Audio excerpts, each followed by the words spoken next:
trusted place for your fixed deposits. Valuable FD, 10.25% for 15 months, 11% for 24 months. Valuable FD, the symbol of stability.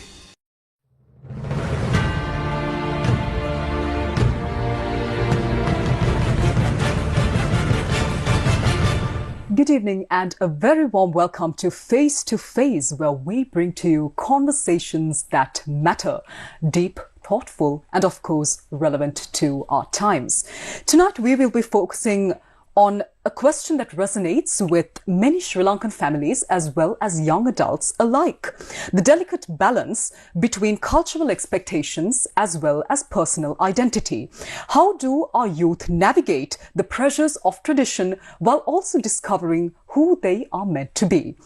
To help us unpack this complex dilemma, I'm honoured to welcome a distinguished expert, Professor Pianchali D'Zoysa, Senior Professor at the Faculty of Medicine, University of Colombo, and Clinical Psychologist. Professor, thank you very much for joining us tonight and for sharing your insights on this matter with us. Professor, now in your psychiatric practice, you must be seeing a lot of young people who are struggling under the weight of these cultural as well as traditional pressures.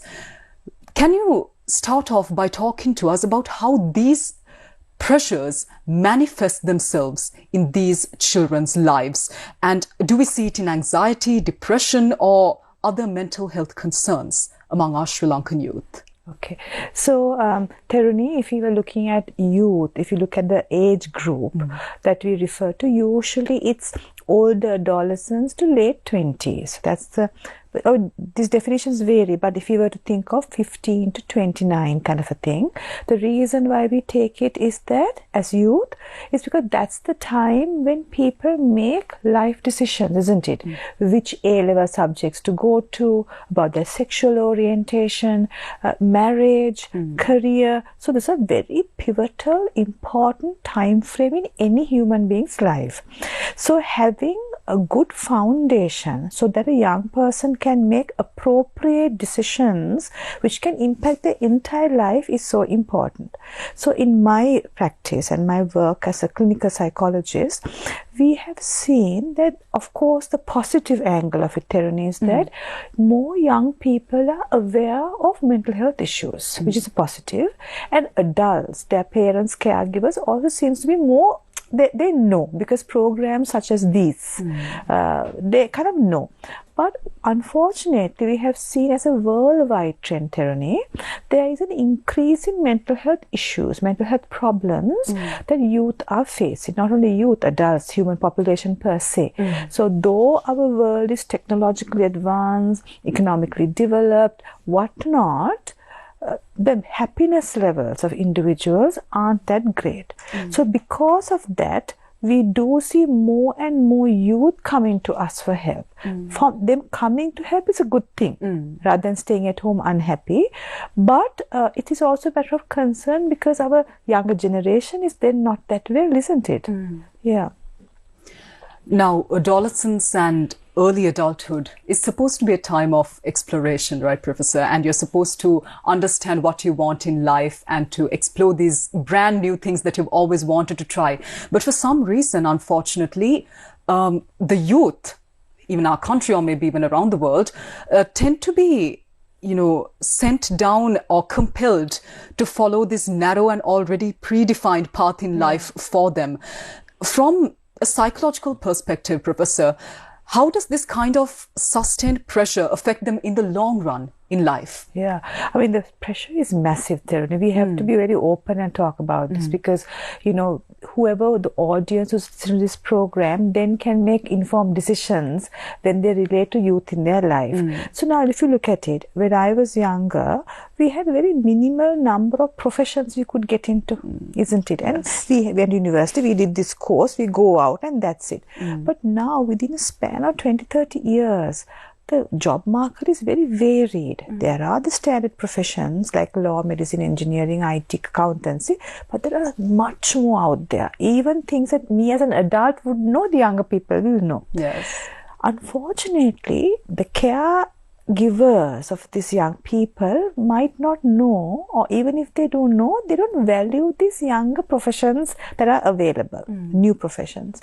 So what we see very much, one of the main issues I think we need to really stress on, are parents forcing their children to do certain established professions, which the child might have no aptitude or less aptitude and less interest. Now recently I was reading a PhD thesis submitted for evaluation to me from a Indian university, and it was on engineering students, whether their aptitude and interest determine their career success in a given engineering specialty. And it was very clear that even if somebody had aptitude for engineering sciences, if the interest was not there, their grades were very much lesser. And reversely, what they found was a student whose aptitude, that means the inherent skill and the potential, was average. But if they loved engineering, really loved it, they had better marks, therefore better career success, therefore more life. So it's really important that parents make sure that the child get into a profession or a career pathway that aligns with the interest of the child, not the interest of the parent or the society they are in. That's such an important message. Teruni. So how do these kind of pressures manifest themselves in our lives in the form of different illnesses? How does it work? So not all youth would get a mental health disorder or what we call mental health problem or a mental illness, because now in the diagnosis of mental illnesses we have different classification systems, and these systems say, well, if you have a minimum number of criteria, then we can say you have a mental illness. Now say the most common one would be depressive disorder or depression. Then if there's a psychologist, if I get a person coming to me, I will, through my talk, I would see what do they tell me. And in that assessment, I would see where do they meet the minimum criteria where I can say you have a depressive disorder. Like ticking the boxes out. Absolutely. So they would say, I have lost pleasure in my previous pleasurable activities. My mood has been more low than up. I feel hopeless. I feel helpless. I can't concentrate. So minimum number, we would say, okay, you have a disorder. But the thing is, Teruni, a lot of people might not meet the minimum criteria, but they are having hopelessness, helplessness. So then we don't say they have a mental illness, but they're not functioning either.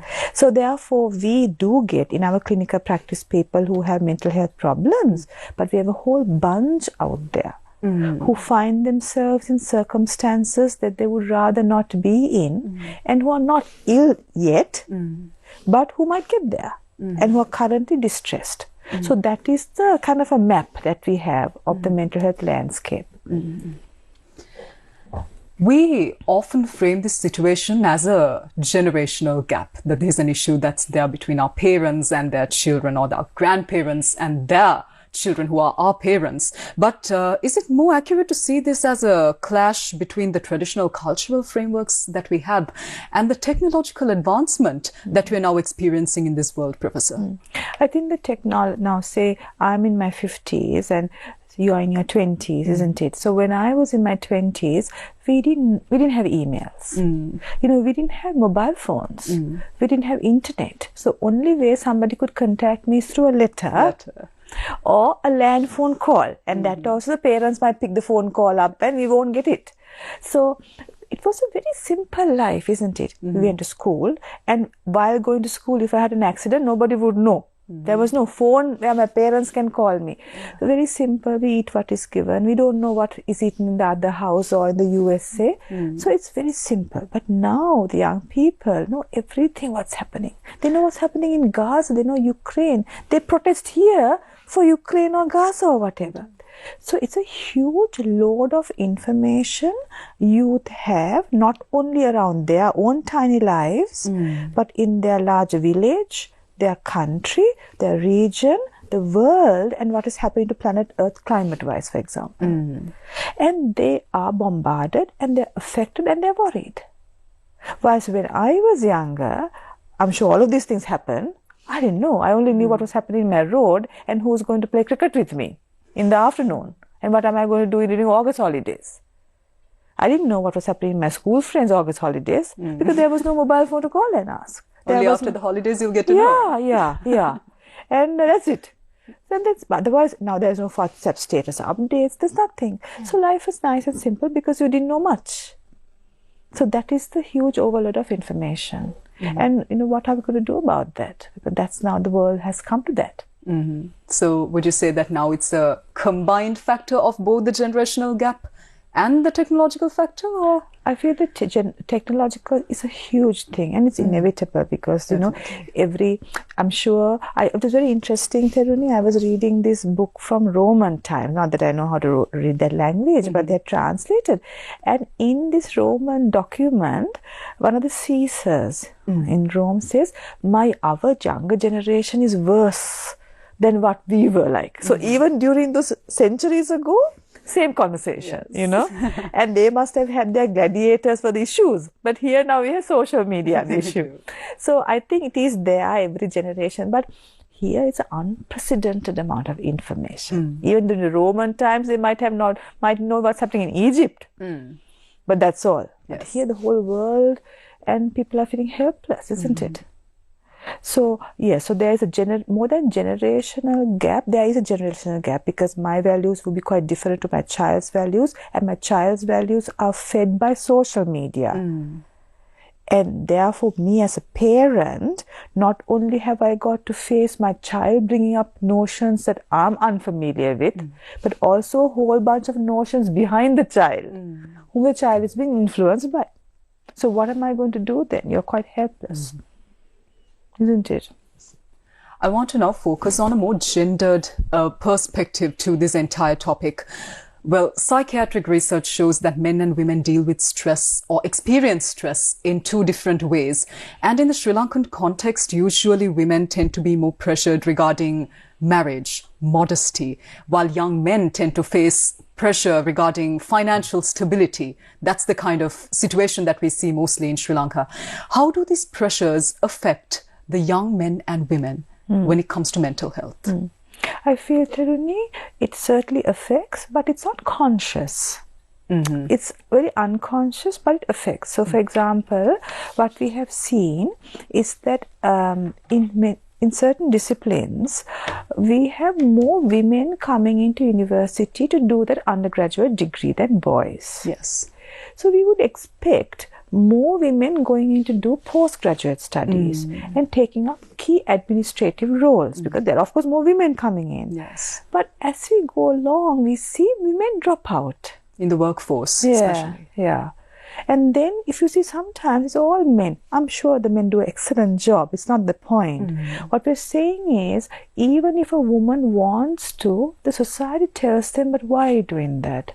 Let your husband get on with life. He will bring the money home. You peg down a bit. Maybe not give up the job. That might be not the talk now. It was a talk maybe one generation ago. You peg down a bit. And a woman who might want to do it, that's okay, that's her decision. But a woman who don't want to do it might feel very pressurized that her full potential is not realized because of the society she lives in. Similarly for a man. So, for example, in the profession of psychology, there are more women than men. And the reason what we find is, it's a worldwide trend, by the way. Okay. The reason is in postgraduate psychology programming, where you have to do a postgraduate in psychology to be a psychologist, lot of men need to stabilize themselves by getting money. They can't afford to study as well. So they don't go in to become a psychologist. They change fields after their undergraduate degree in psychology. Right. Where they can get a job because there's a pressure to earn, to have your car, have a piece of land, have a house, like that. So they might be doing things that they don't want to do. But these are huge societal things, of course. How are you going? Because then the entire society has to change, to accommodate changes, if you want changes to come. Well, culture and tradition are supposed to be protective factors, more of a cushioning factor, something that would keep us grounded in life. But if it comes to a point where it suffocates us and where it restricts our individuality, it can become a risk factor, which is quite unfortunate. But Professor, from your psychological perspective, how do you think the youth can balance these two competing influences, if I may say, without feeling like they're betraying their roots or themselves in the process? So, Taruni, if you look at what culture means, in Sinhala it's called Sanskritya, it's a set of beliefs, behaviors, practices that a bunch of people, a framework, a bunch of people live by. So that's a collective. So for example, we are very familiar with the Japanese culture. They're so different, right? Yes. It's so beautiful, they're different. That is very distinct because of their dress, the kimono, the sushi, the chopsticks, the cherry blossoms. So that's a culture. We also have our culture. Now, what happens is culture has a very positive role of grounding us. It gives us, it grounds us. For example, if you look at the Indians, whichever country they're in, they would go and put a little bindi here. They would worship Lord Ganesha. They might have been born second generation, third generation in the UK, but they would still go to the temple and venerate Lord Shiva. Why? Because it stabilizes you into something larger. You're part of a larger collective. So therefore, culture is important. However, with time, certain cultural practices can oppress somebody. Like, for example, if you take, I was reading about patriarchal societies, and apparently maybe even 2-3 centuries ago, men was given by society the head role in any household. They were the owners of their wife and the children. Owners, like possession. Yeah, like commodities. And women and men accepted that, because why? Women were not skilled to go out and do any work. The men were, they were the agriculture, farmlands. But with time, when agriculture started reducing and men were coming into the cities to work, so in Europe, women then had to look after children. Now you could see the dynamics are shifting. Women were given positions. They were also now co-parenting the child, not only the husband now. Then with time, when the factories coming over, women started going as factory workers. Now, if in that context, if there was a man who says, no, you can't go to work, I am your owner, I am your child's owner, now that cultural practice is now outdated. But he's trying to stick to outdated practice, which oppresses the wife, oppresses the children. So what I'm trying to say is, yes, culture is important, but it also evolves over time. Maybe to the positive, maybe to the negative. But positive if it enriches somebody. Negative if it oppresses somebody.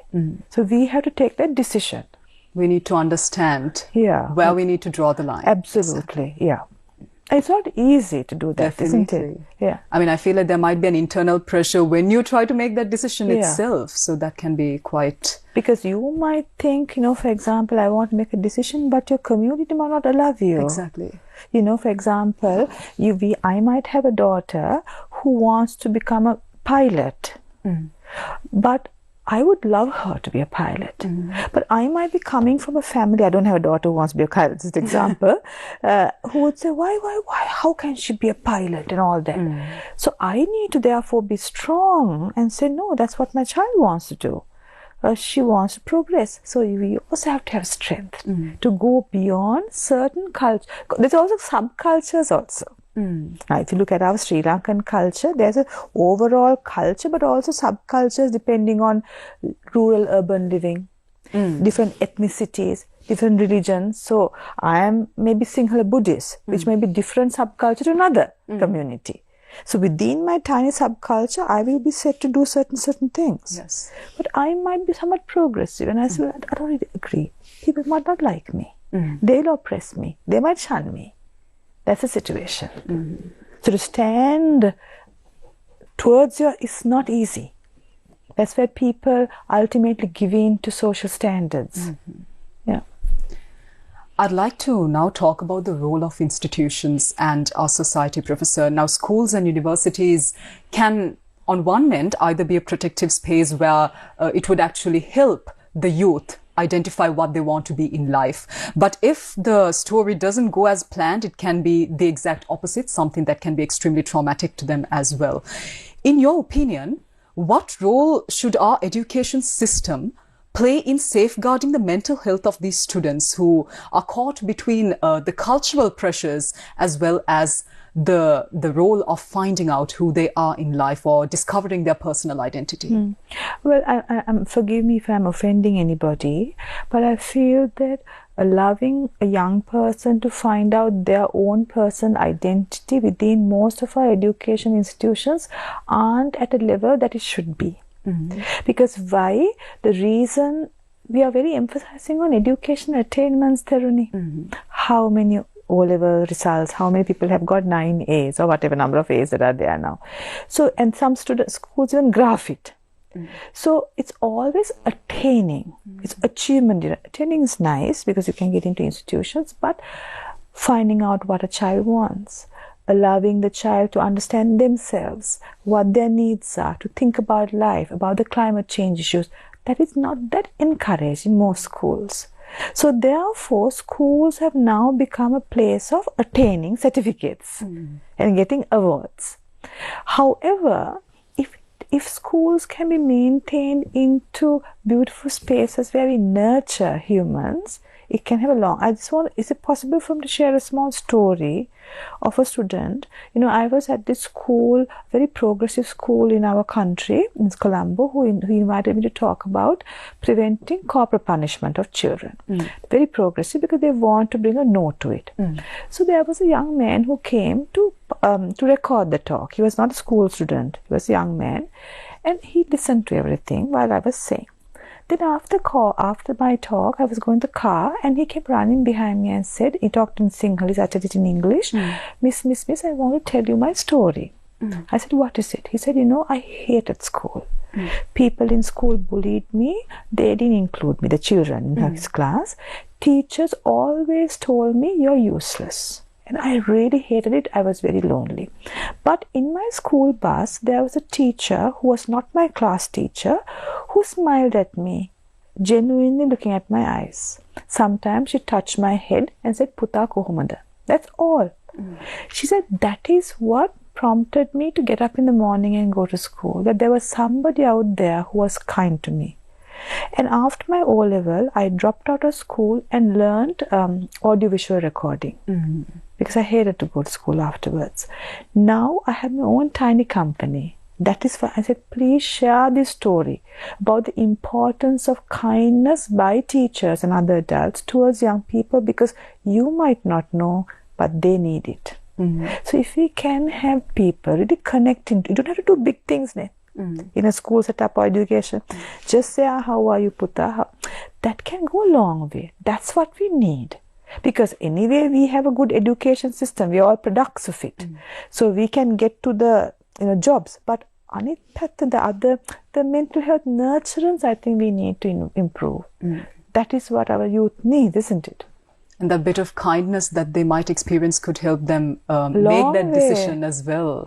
Stand their ground. We might not realize, you might think it's just a small smile. But it could change somebody's life. Well, now social media is something that we all are exposed to by this point. Everyone has a phone in their hands. And it also exposes the youth to brand new lifestyles that they may not have for themselves, and also choices that may clash with what their family wants them to choose. So, clinically speaking, Professor, do you think this exposure strengthens identity, or would you say that it worsens anxiety, self-comparison, and the negative aspect of this? So now if you look at smartphone use, if I just talk a little bit about disorders, now so far for the longest time we had addictions as a mental illness. So we had alcohol, tobacco, whatnot. Recently there's another segment added called behavioral addictions, like gaming behavior, gaming, and then there's gambling. Gambling was also there anyway, but there's now considering smartphone use. It's still not there as a mental illness. It's now called problematic smartphone use. Okay, where youth and adults go in and do social media work. The trends are usually, Theruni, men apparently seem to be more into entertainment and gaming, male gender. Female are more into communication and networking. So they are the ones who are on WhatsApp and texting people and Messenger. Guys. So what they have seen is that if you use your social media platforms, people who use in a constructive way, they actually benefit from it. So what is constructive? Say I am a university student and I want to learn more about my subject. So if you use YouTube clips on it, or whatever apps, I don't know much about these apps, but whatever, you can really flourish in your academics. But if you go beyond that only, the problem arises. Another way is, say I have friends from my school when I was in my grade 5, I've lost touch. I use Facebook to connect with them. That can give me a great deal of joy. And when I do meet them in next year's school reunion, it's as if time has stopped and we are the same. It gives joy. If we stop at that amount of scrolling, apparently it gives good mental health benefits. But the issue is when we get involved with devices, it makes us addicted to it. We start scrolling beyond what is good for us. That's when the problem arises. And then, of course, comparison sets in. Now, for example, as a psychologist, we have opportunity to know about different people's lives because they come and tell us. Then we sometimes see what they tell us personally is not a beautiful story. But if we see their lives on Facebook, it is the best story. But a person watching that best story doesn't know the actual story. So they compare their life with their best story. And I mean, if you look at us, we put our best photos on social media. We edit it also and put a filter as well. But somebody who sees us, they might be Anjali and Taruni having time of their life, but they might not be. So this comparison is a huge problem. So we see people who are saying, oh, within 1 hour I must have 100 likes. We also can get to those states.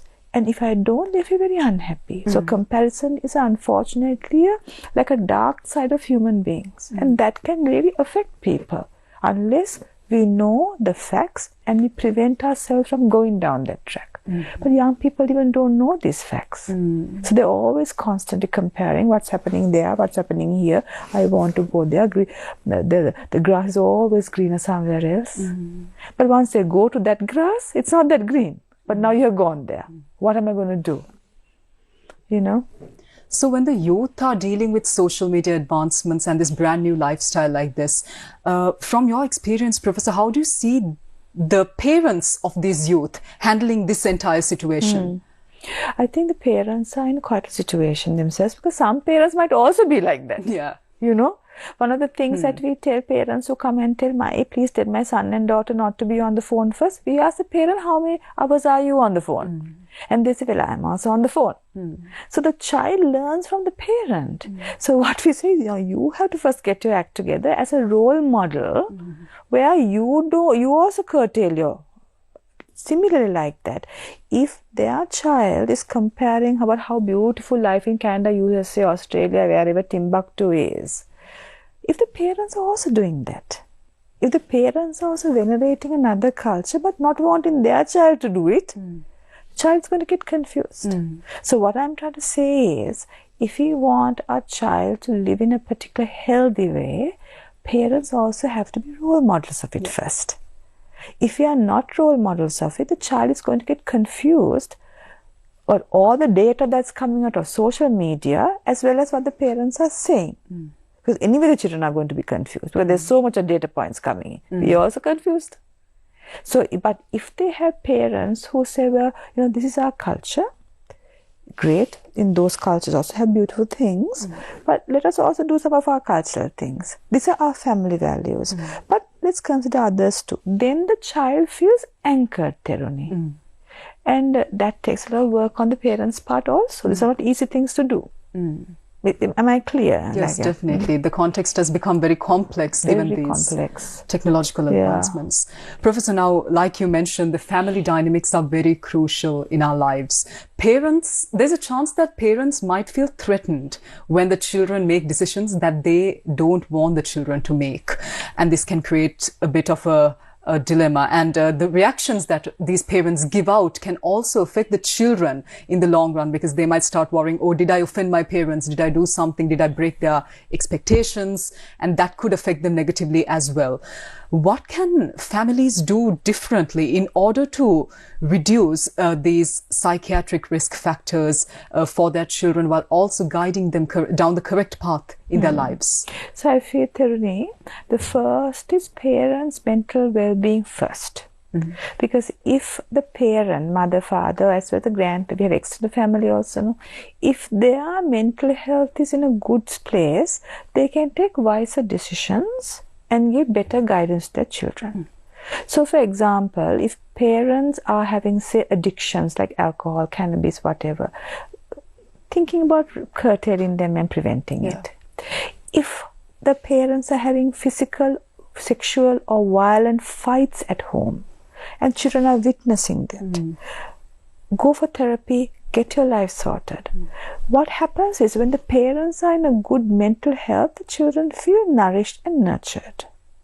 They feel safe. They feel that if they are going against parental wishes, they feel safe to come and tell their parents. So, for example, say if you look at different sexual orientations, if a child feels, well, I'm homosexual, I'm bisexual, some children don't want to tell their parents because they're afraid what the parents would say.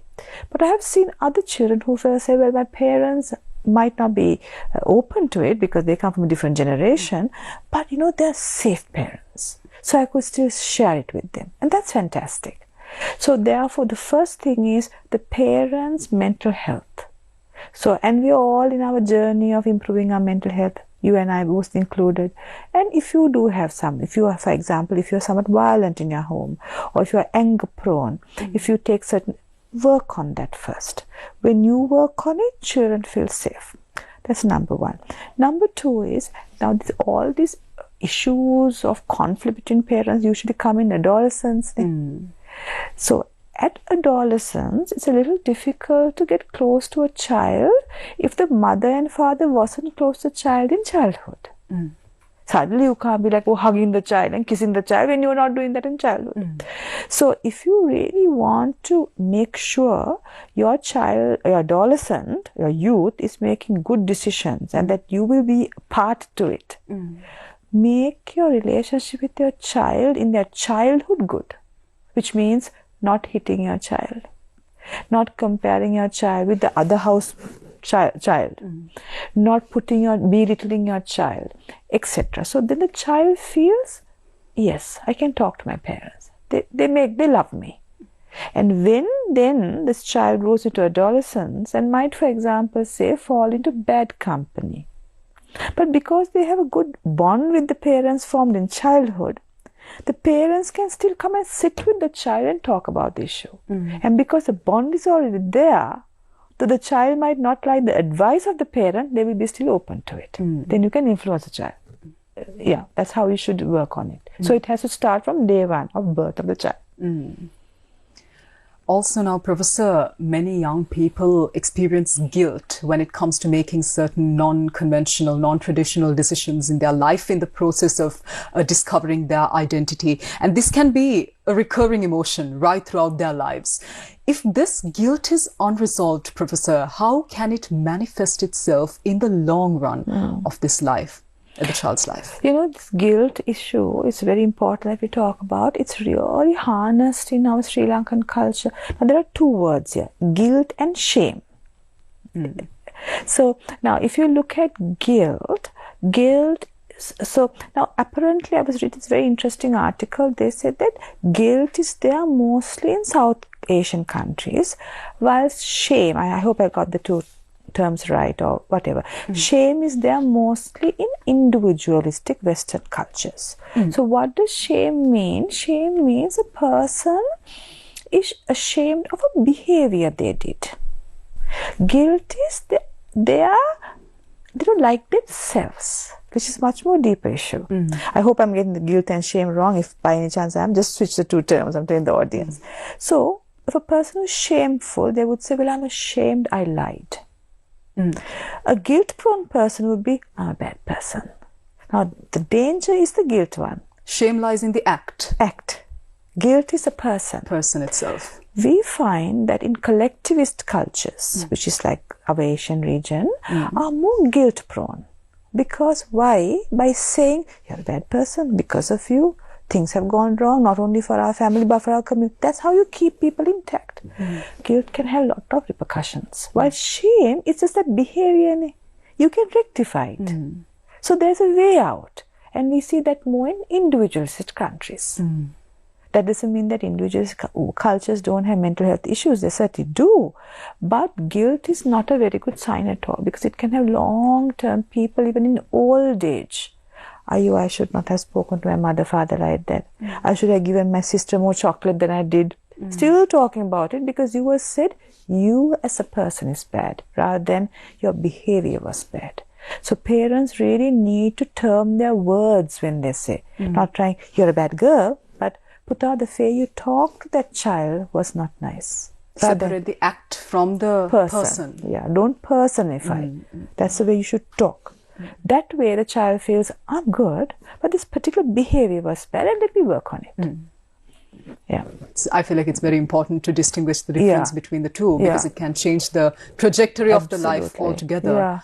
One final question, Professor. Now, if you were to draw on both your expertise as well as the understanding that you have in Sri Lankan society, what kind of a roadmap would you suggest for youth and their families? How can both these sides take practical steps in their day-to-day lives to strike a proper balance between mental health as well as the cultural expectations that exist within our society? But that's a big call. But let's try to cover it. I'll give you some tips. I feel that because the child is younger and in that sense less powerful in a family or a community, because they're still dependent on elders because of money, whatnot, the real onus in order to make our world a nicer place for children is on the adults. So if adults feel that they have a mental health issue, it doesn't have to be, again, as I said, a mental illness. Not everybody has a mental illness, but we might get it on and off during our lifetime. But if you feel that you have anger management issues, if you have a tendency to your mind to drop down, if you are into addictions, if you have a manipulative tendency, all that, please work on those. Because with those, it's difficult to parent. Because those come in the way of proper, wise decision making. So for parents, I would say work on them. Work on yourself to be the best version of yourself. There are so many clips out there, you apply it to yourself. Once when you're the best version of yourself, you become this beautiful role model for your child to emulate. You also make wiser decisions, even though the decision may not be with your value system, but a decision that is useful for your child, because your mind is clear. Then, second aspect is how you form your bond with your child. Now, in our cultures, we have seen in certain segments of society, parents refrain from showing physical attention, physical affection. They prefer to give things. They send them to tuition, to classes, but hugging, praising, even looking at the child and talking is not that encouraged. It's a bit odd in our society.